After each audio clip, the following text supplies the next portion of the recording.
டெல்லி முதலமைச்சர் அரவிந்த் கெஜ்ரிவால் அவர்கள் தப்பு பண்ணிருக்காரு அப்படின்னு டெல்லி உயர்நீதிமன்றம் தீர்ப்பளிச்சிருக்கு. இந்த தீர்ப்பை கண்டு கெஜ்ரிவாலுக்கு சப்போர்ட் பண்ணின ஸ்டாலின் போன்றோர்கள் மிகப்பெரிய நடுக்கத்துக்கு உள்ளாயிருக்காங்க. திமுகவோட தொடர்பில் இருக்கிற ஜாஃபர் சாதிக்கோட நண்பராக இருக்கிற அமீர் அவர்களுக்கு மீண்டும் சம்மன் அனுப்பியிருக்கு என்சிபி. இதை கண்டு உதயநிதி ஸ்டாலின் பேரதிர்ச்சியா இருக்கிறதாகவும் தகவல் வந்திருக்கு. இந்த பதிவில் இதை பற்றியெல்லாம் விரிவாக பார்த்துடலாம்.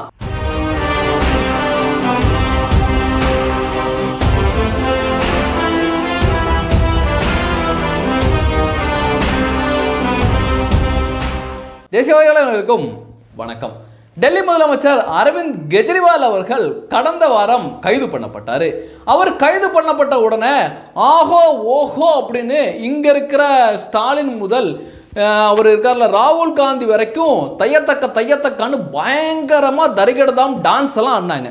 என்ன சொன்னாங்கன்னா, கெஜ்ரிவால் அவர்கள் கைது செய்யப்பட்டது சட்டவிரோதம், கெஜ்ரிவாலை அரசியல் வன்மம் கொண்டு மோடி அரசு கைது பண்ணிருச்சு, அப்படி பண்ணிருச்சு இப்படி பண்ணிருச்சு அப்படின்னு பயங்கரமா உருட்டுன்னு உருட்டுனாங்க.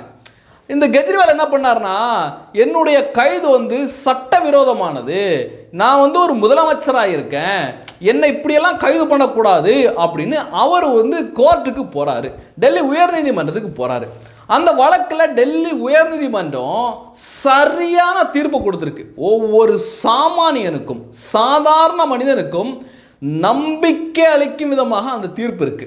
அந்த தீர்ப்பில் அவங்க என்ன சொல்லியிருக்காங்கன்னா, முதலமைச்சர்னா என்னையா அப்படிங்கிற மாதிரி இங்கே நம்ம பிரசன்னா கேட்பாப்ல, திமுக சேர்ந்த பிரசன்னா, லூசு பிரசன்னா ஒருத்தர் இருப்பாப்ல, முதலமைச்சர்னா கொம்பா அப்படின்னு கேட்குற மாதிரி உயர்நீதிமன்றம் என்ன கேட்டிருக்குன்னா, முதலமைச்சர்னா என்னன்னு கேட்குறேன் அப்படின்னு கேட்டு இந்த வழக்கில் தகுந்த ஆதாரங்கள் இருக்கு, அதனால தான் கெஜ்ரிவாலை கைது பண்ணியிருக்காங்க, முதலமைச்சருங்கிறதுக்காகலாம் உங்களை விடலாம் முடியாது அப்படின்னு டெல்லி உயர்நீதிமன்றம் கெஜ்ரிவால் அவர்களுக்கு சப்போர்ட் பண்ணாங்கல்ல இந்த ஊழல் கூட்டணி ஐஎன்டிஏ கூட்டணி, இந்த கூட்டணி தலைவர்களுக்கும் மிகப்பெரிய அளவில் ஒரு சவுக்கடி கொடுத்துருக்காங்க இந்த தீர்ப்பு.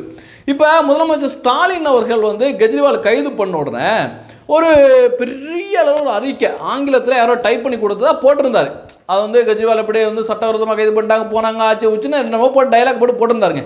அதுக்கு கீழே ஒருத்தர் கமெண்ட் பண்ணியிருந்தாரு. உண்மையில பார்க்கல சிரிப்பு வந்துருச்சு. தலைவரே, நமக்கு இது தேவையா தலைவரே அப்படிங்கிற மாதிரி போட்டுட்டு அவர் முதலமைச்சர் ஸ்டாலின் அவர்கள் பிரபல போதை கடத்தல் மன்னனாக இருக்கிற திமுகவை சேர்ந்த ஜாஃபர் சாதிக்கோட ஒன்றா இருக்கிறது, அப்புறம் திமுகவை சேர்ந்த அமைச்சர்கள் ஜாஃபர் சாதிக்கோட ஒன்றா இருக்கிறது, உதயநிதி ஸ்டாலின் ஒன்றா இருக்கிறது போன்ற புகைப்படத்தெல்லாம் போட்டு அவர் ஒரு கேள்வி கேட்டிருந்தாரு.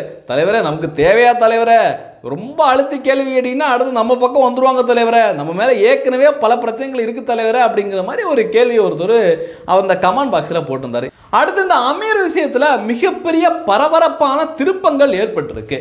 அமீர் போன்றவர்கள்லாம் யோக்கிய சிகாமணி மாதிரி என்ன பண்ணுவாங்க, வெளியில் ஓஹோ ஓஹோ பாசிசம், பிரதமர் நரேந்திர மோடி அவர்கள் அப்படி இப்படிலாம் பேசுவாங்க. அவங்க பேசுனது பார்த்தோம்னா ரொம்ப நல்லவங்களா இருப்பாங்களோ, இப்படி பேசுகிறாங்களா ஐயா அப்படின்னு பல பேர் அவங்களோட ஃபாலோவர்ஸாக இருந்தாங்க. ஐயோ, அமீர் பெரிய போராளி, பெரிய எவன்னு சொல்லிட்டு.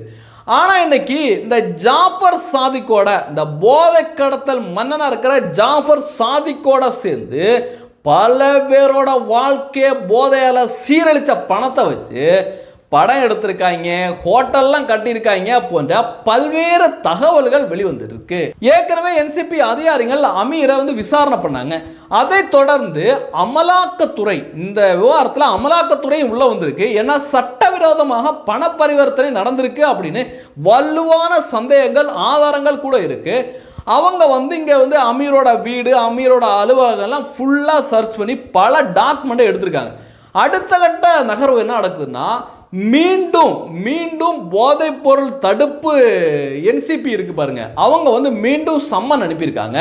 ஐயா, உங்களுடைய பேங்க் டாக்குமெண்ட், உங்களுடைய எல்லா டாக்குமெண்ட்டையும் எடுத்து உடனே டெல்லிக்கு கிளம்பி வாங்க அப்படின்னு அவங்க ஒரு சம்மன் அனுப்ப, யோக்கியனா உடனே போக வேண்டியதானே. உடனே அமீர் என்ன சொல்லியிருக்காப்புல, கொஞ்சம் டைம் வேணும் அப்படின்னு கேட்டிருக்காப்புல. ஆனால் அவங்க வந்து உடனே வரணும்னு சொல்லியிருக்காங்க. விரைவில் அமீர் போன உடனே டெல்லிக்கு போன உடனே 4 தட்டு தட்டி எல்லா உண்மையும் வெளியில் வரும் அப்படின்னு தான் நிறைய பேர் வந்து சொல்லிட்டு இருக்காங்க. காரணம் என்னன்னா, அமீர் அவர்களுடைய பின்னணியும் ஜாஃபர் சாதிக் அவர்களுடைய பின்னணியும் மிகப்பெரிய அரசியல் பின்னணி இருக்கு.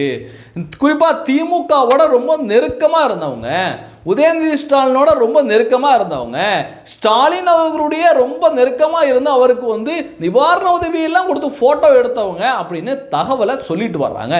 எது எப்படியோ இந்த போதை மாஃபியா தமிழகத்தை விட்டு ஒழிஞ்சு தமிழக இளைஞர்களுக்கு மிகப்பெரிய நல்ல விஷயம் நடந்தா அதை விட சந்தோஷம் வேற எதுவுமே கிடையாது. ஆனால் அந்த யோக்கியவான் மாதிரி பேசிக்கிட்டு ஒரு குறிப்பிட்ட மதத்துக்குள்ள போய் ஒளிஞ்சுக்கிற அமீர் போன்ற பச்சை துரோகிகளை எப்போதுமே தமிழகம் மன்னிக்காது. விரைவிலே கம்பி என்றதுக்கு அமீர் அவர்களுக்கு வாழ்த்துக்கள். நன்றி. ஜெய் ஹிந்த். வந்தே மாதரம்.